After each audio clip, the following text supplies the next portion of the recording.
I was young and in need of a job. Thankfully, I was able to find work as a babysitter for some couple who lived in this big old house. Well, they were going out to see some movie that night and left me in charge of their two rambunctious children. Well, I put them to bed and when it got late, and then I went downstairs to watch some television.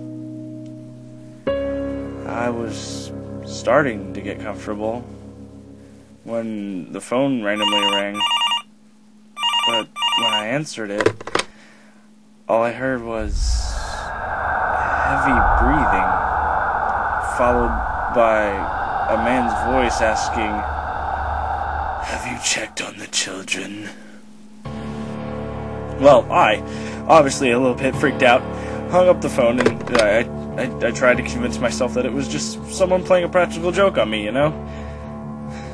I went back to watching television. But about 15 minutes later, the phone rang again. I picked up the receiver and heard hysterical laughter from the other end of the line. Then the same voice asked, "Why haven't you checked on the children?" I slammed down the phone. I was frightened out of my wits, and I immediately called the police. The operator at the police station told me that if this guy called again, I should try to keep him talking? What are they thinking? I mean, I know that they told me that it would give him time to trace the call, but I don't think I want any part of this. I mean, I'm just the babysitter. A few minutes later, the phone rang a third time. And when I answered it, I heard that heavy breathing again. And the voice on the line said, "You should really check the children." And I finally decided to listen. And he kept laughing hysterically the whole time. And I couldn't stand it. So I hung up the phone, and almost immediately it rang again. And this time, thankfully, it was the operator from the police station.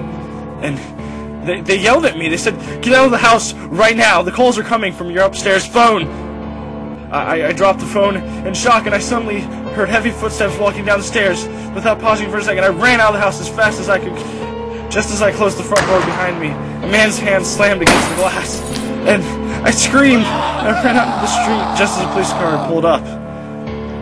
Searched the house and found the children upstairs, hiding in a closet, crying uncontrollably. In the parents' bedroom, they found a bloody axe, a bloody fucking axe, laying on the floor next to the upstairs phone. The back window was wide open the whole time, and the curtains were just blowing in the breeze. Thankfully, there was no sign of the madman who had made those phone calls.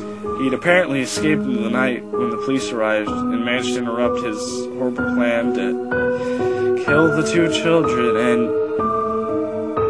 and me.